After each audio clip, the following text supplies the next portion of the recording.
Hello, welcome to Arijit blog. আর happy international moments day. ওটা 8 তারিখে ছিল। 9 তারিখে আজকে আমরা জিবালতারে এসেছি একটা শ্যুটের জন্য, একটা ইভেন্ট ছিল সেখানে। এবং পুরো জিনিসটাই আমার মুখ থেকে না শুনে বেস্ট পার্সন হচ্ছেন অর্পণদার মুখ থেকে শুনি। Thank you অর্পণদা।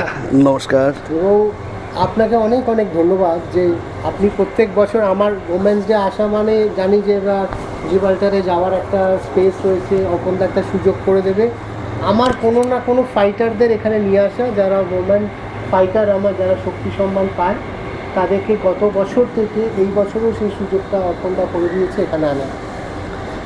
আসলে ধন্যবাদ আমার জানানো উচিত আপনাকে। ফাইটার যারা তারা শুধু আপনাকে অনুপ্রাণিত করছে তাই নয়, পাশাপাশি কিন্তু তারা আমাদের সকলকে, এই যে আমাদের প্রায় 230-40 জনের টিম জিব্রাল্টারে, আপনার একজন দুজন ফাইটার তাদেরকে যখন আনা হয়, তাদের এই লড়াইটা যখন আমরা বাকিদের সামনে তুলে ধরি, বাকিরা বলতে আমি স্পেসিফিক্যালি আজকে বিশ্ব নারী দিবস আমরা উদযাপন করছি, ইন্টারন্যাশনাল উইমেন্স ডে। সেই ক্ষেত্রে বলতে গেলে বলতে হয়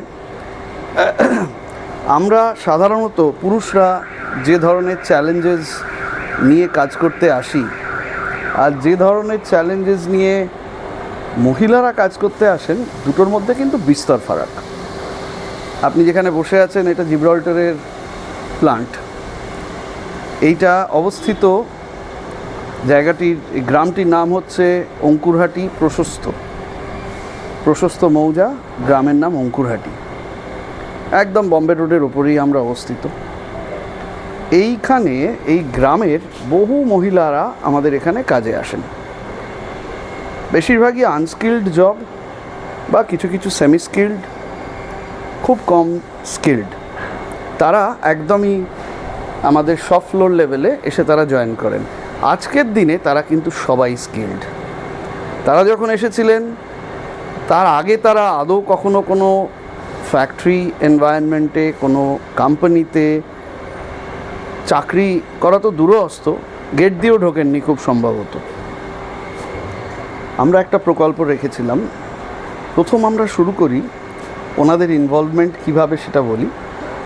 তখন আমাদের ওপরের অত বড় ক্যান্টিন তৈরি হয়নি, নিচে একটা ছোট্ট ক্যান্টিন ছিল। দাদা একটু হাঁটতে মানে এই যে বলছেন না, বাইরে বেরোলে তাহলে মনোটনিটা ভাঙবে, গ্যাঞ্জেটটা আরও বেরোবে, যেটা একটা সুন্দর স্পেসের রয়েছে জিনিসটা।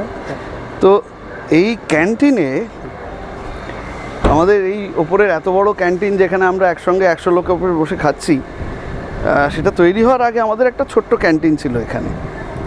ওই ক্যান্টিনে বসে আমরা খাওয়া দাওয়া করবো, কিন্তু রান্না বান্না করবে কি?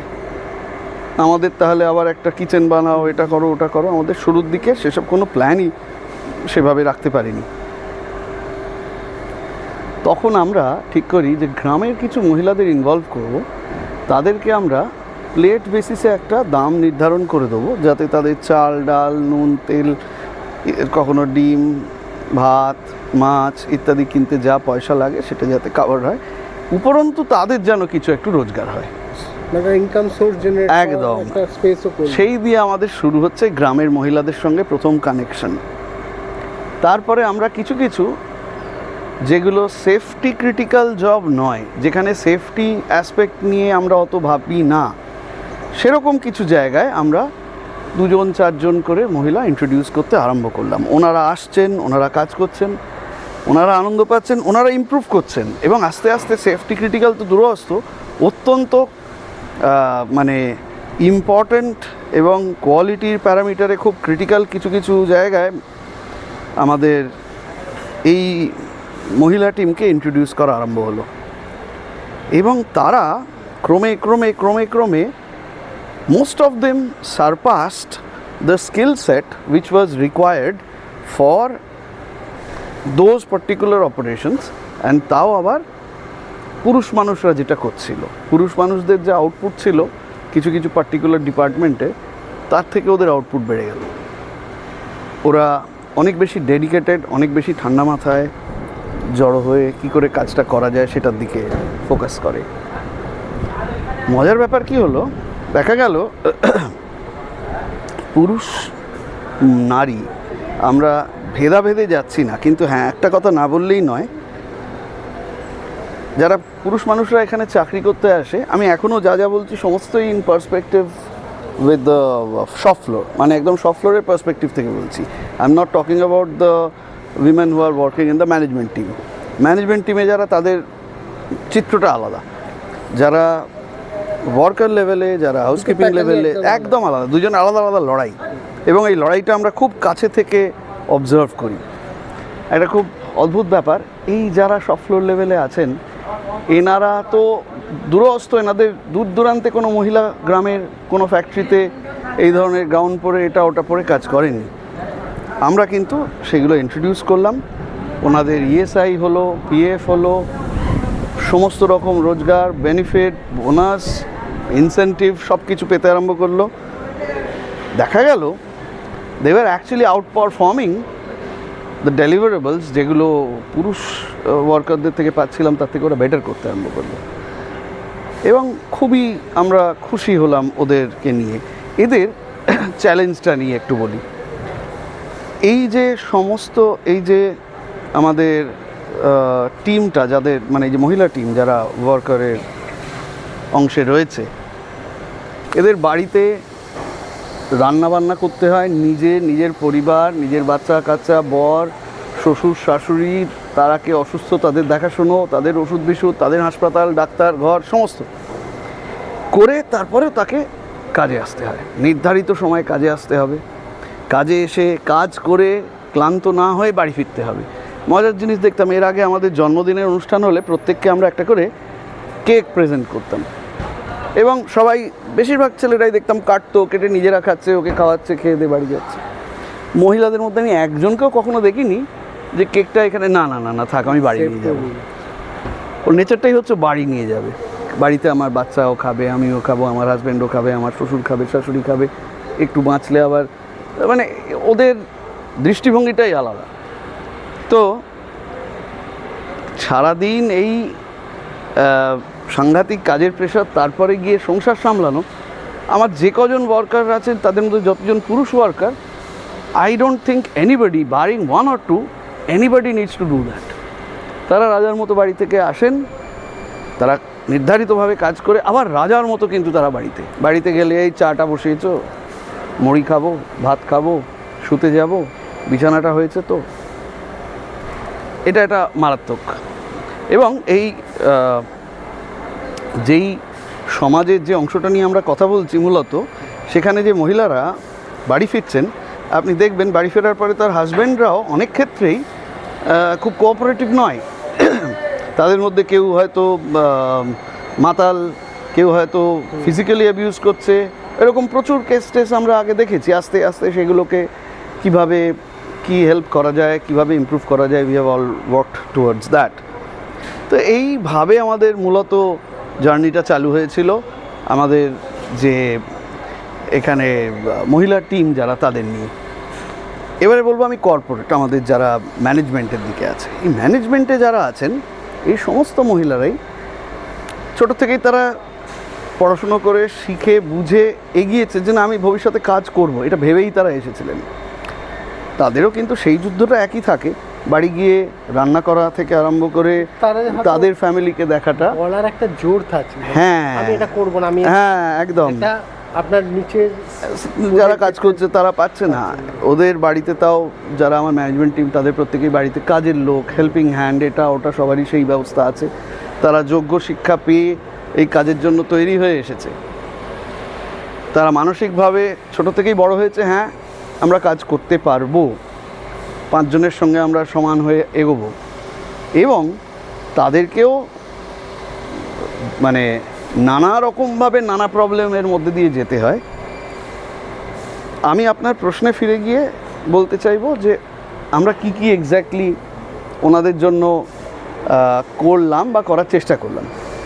এটা মূলত দুভাগে বিভক্ত। একটা হচ্ছে বিশ্ব নারী দিবস।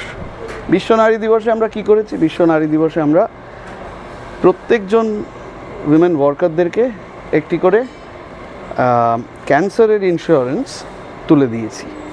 প্রত্যেকের একটা করে ক্যান্সার ক্যান্সারের দ্বারা মানে মহিলাদের যা যা ক্যান্সার হতে পারে, সার্ভাইকাল ক্যান্সার ইত্যাদি এরকম অনেক কিছুই, এই ক্যান্সার ইন্স্যুরেন্সটা আমরা তুলে দিয়েছি যাতে ভবিষ্যতে ভগবান না করুক যদি কারোর এই জাতীয় কোনো সমস্যা হয়, তারা এই দিক থেকে অন্তত জানবে রোগটা তো রোগ, রোগের লড়াই তো যার রোগ হয়েছে তার সব থেকে বেশি তার পরিবার, এরাই লড়াইটা করে। কিন্তু অ্যাজ এ কোম্পানি আমরা অন্তত এটা এনশিওর করলাম ফাইন্যান্সিয়ালি তাকে ভাবতে হবে না যে বাবা এখন ডাক্তার দেখালে কোথায় যাবো, ভর্তি হলে কী হবে, হাসপাতাল বিশাল খরচা, ক্যান্সার তো রাজা রোগ বলে। সেইখানে আমরা এবং মহিলাদের ক্যান্সার নিয়ে অলরেডি দেখা যাচ্ছে বিশ্বে একটা আলোড়ন পড়েছে, এত অতিরিক্ত এই সংখ্যাটা বৃদ্ধি পাচ্ছে বলে। তো সেইখানে প্রোটেকশনের জন্য ইন্স্যুরেন্সটা আমরা প্রত্যেককে তুলে দিয়েছি, ইনক্লুডিং আমাদের যারা এখানকার এমপ্লয়িজ, ইরেসপেক্টিভ অফ ওয়ার্কার বা ম্যানেজমেন্ট ইরেসপেক্টিভ, তাদের প্রত্যেককে দেওয়া হয়েছে। অ্যাডিশনালি যারা যারা এখানে হাউসকিপিংয়ের কাজ করছে তারা G4S সংস্থার থেকে এসে কাজ করছে, কন্ট্রাক্ট ওয়ার্কার। তো G4Sের থেকে যারা এসে হাউসকিপিংয়ে কাজ করছে সেখানেও যেসব মহিলারা আছেন তাদেরকেও আমরা এটা দিয়েছি। তার সাথে একটা করে ছোট গিফট তুলে দেওয়া হয়েছে, সেটাও আমাদেরই পরিচিত একজন সংস্থা, ওনারা খুব সুন্দর একদম ন্যাচারাল প্রোডাক্ট দিয়ে বানান মহিলাদের ওই সেলফ কেয়ার, নিজেদের ভালো রাখার সামগ্রী, ন্যাচারাল প্রোডাক্ট। লাভ দাই নেচারের মিরাকি বলে যে ওদের ব্র্যান্ড, তার কিছু সামগ্রী ওই সব ওরা সুন্দর করে বক্স প্যাকিং করে দিয়েছে, সেইটাও দেওয়া হয়েছে প্রত্যেককে, এবং একটি করে ফুলের তোড়া। এই দিয়ে আমাদের আজকের এই অনুষ্ঠানটা আমরা করেছি। কিন্তু এটা মহিলা দিবস, বিশ্ব মহিলা দিবস একদিনই হয় হয়তো, জিব্রাল্টারের মহিলা দিবস রোজ হয়। আমরা কিছু ছোট ছোট এক্সাম্পলস বলবো যেগুলো আমরা রোজ মহিলাদের জন্য চেষ্টা করি করার। এক নম্বর হচ্ছে আমরা চেষ্টা করি কোনো মহিলাকেই যাতে বাসে ট্রামে ট্রাভেল করে আসতে না হয়, পাবলিক ট্রান্সপোর্টে যাতে ট্রাভেল করাটা অ্যাভয়েড করা যায় আমরা সেটা পূর্ণমাত্রায় চেষ্টা করি। যে কারণে আপনি দেখবেন ম্যানেজমেন্ট টিম তো 100%, এবং ওয়ার্কারদের মধ্যেও অধিকাংশই তারা আইদার নিজেরা নিজেদের আসার ব্যবস্থা আছে, পাশের গ্রামে থাকলে সাইকেলে চলে আসছে ইত্যাদি, আর যারা আমাদের দূর থেকে আসেন তারা সবাই আমাদেরই কোম্পানির বাস আছে, আরও অন্যান্য গাড়ির ব্যবস্থা আছে, কোনো না কোনো গাড়িতে কোনো না কোনো বাসের ইত্যাদি ব্যবস্থা যেটা আমাদের কোম্পানির আছে তাতে করেই তারা আসেন, যাতে আসা যাওয়ার সময় মহিলাদের যে সমস্যা যেগুলো, হ্যাঁ ওই হ্যাসেলটা যাতে অ্যাভয়েড করানো যায়। এটা গেল এক নম্বর। দু নম্বর, আমাদের এখানে কোম্পানির যে পলিসি সেটা খুব স্বাভাবিকভাবেই কোম্পানির মানে ফ্যাক্টরি ডিরেক্টরেটের যা যা নিয়ম কানুন আছে তাই ধরেই হয়। যদি রাতের শিফটে কাজ করতে হয় কোনো মহিলাদেরকে, সেটা একজন হলে হবে না, মাল্টিপল লোককে থাকতে হবে, মাল্টিপল মহিলা থাকতে হবে, এই জাতীয় যা যা করণীয় সেগুলো তো আছেই। সর্বোপরি আমরা বলতে এটা কিন্তু শুধু জিব্রাল্টারের হয়ে আমি বলছি না, এটা আমি অ্যাজ এ হোল জিব্রাল্টার টিমের কথা বলছি। প্রত্যেকেই খুব সচেতন এখানে যে আমরা যে সকল মহিলাদের সঙ্গে কাজ করছি, নিয়ে কাজ করছি, কোনো অবস্থাতেই তারা যেন ইনসিকিউর ফিল না করে, তারা যেন কোনোভাবেই কাজ করতে এসে কোনো অন্য সমস্যার সম্মুখীন না হতে হয়, সেই ব্যাপারে সকলে প্রচণ্ড সচেতন। এটাই টিম। আমরা তো আমি অর্ণব বিদিশা আমরা মূলত চালনা করি, কিন্তু 3 জন মানুষের পক্ষে 230-240 জনকে দেখা সম্ভব নয়। একটা সম্পূর্ণ কর্পোরেট কংক্রিট স্ট্রাকচার তৈরি করা হয়েছে যারা নির্ধারিতভাবে দেখাশুনো করে। এছাড়াও আমাদের নানা রকম বিশাখা কমিটি ইত্যাদি যা যা ন্যায্যভাবে করণীয় আইনের অনুযায়ী সবই আছে। থ্যাঙ্কফুলি কখনোই সেগুলোর প্রয়োগ করতে হয়নি, এগুলো বাঞ্ছনীয় তাই রাখতেই হয়। কিন্তু আমরা অন্তত মনে করি যে ধরনের কাজের এনভায়রনমেন্ট আমরা তৈরি করছি সেখানে কখনোই এইসবগুলোর খুব প্রয়োগের প্রয়োজন হয়তো হবে না। এইটা আসলে অর্পণদা, জিব্রাল্টারের সাথে আমার একটা সম্পর্ক বহু বছর হয়ে গেল, তো এটা আমি খুব নিজের ভেবে এখানে চলে আসি, আশায় থাকি কখন ডাকবে আমাকে অর্পণদা, গেলে একটা কিছু করার। কেন, এখানে একটা হোপ আছে, ব্র্যান্ডটার সাথে একটা হোপ ট্রাভেল করে, যেটা ছিল স্যারের একটা স্বপ্ন। আজকে স্যার নেই, কিন্তু সেই স্বপ্নটা ট্রাভেল করাচ্ছেন আপনাদের থ্রু দিয়ে, আপনারা নিয়ে যাচ্ছেন। আর একটা হচ্ছে ওম্যান এম্পাওয়ারমেন্টের ক্ষেত্রে একটা বিশাল বড় কাজ করে ফেলেছেন, হয়তো আপনারা জেনে না জেনেই কিন্তু ডেভেলপ করে ফেলেছেন প্যান্ডেমিক টাইম থেকে, যেটা ফুডিং থেকে খাবার থেকে শুরু হয়েছিল, জব।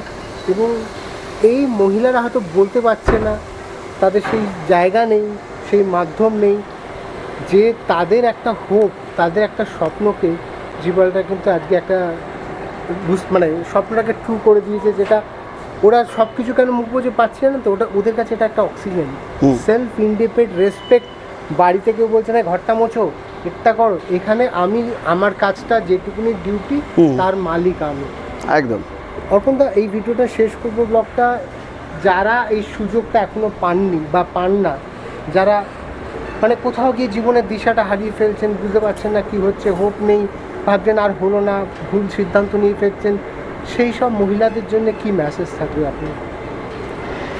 দেখুন, প্রথমেই বলি, এই মানে আমরা জিব্রাল্টারের তরফ থেকে বলছি, আমরা তো একটি ছোট্ট টিম মাত্র, যেখানে যা ভাবে সম্ভব আমরা তো হেল্প করতেই পারি। কিন্তু আমার মনে হয় যে সকল মহিলা কোনো না কোনোভাবে সমাজে কোনো না কোনো অসুবিধায় আটকে আছেন, একটা জিনিস ভুলে যাবেন না, ফিমেল। ফিমেল স্পেলিংটা হচ্ছে FEMALE, ফিমেল। ফি মানে, অরিজিৎদার মনে থাকবে কিনা জানি না, আমাদের পিরিয়ডিক্যাল টেবিলে দেখা যেত এফি মানে হচ্ছে লোহা। তো লোহা তো ওদের এফিতেই, মানে ওখানেই আছে।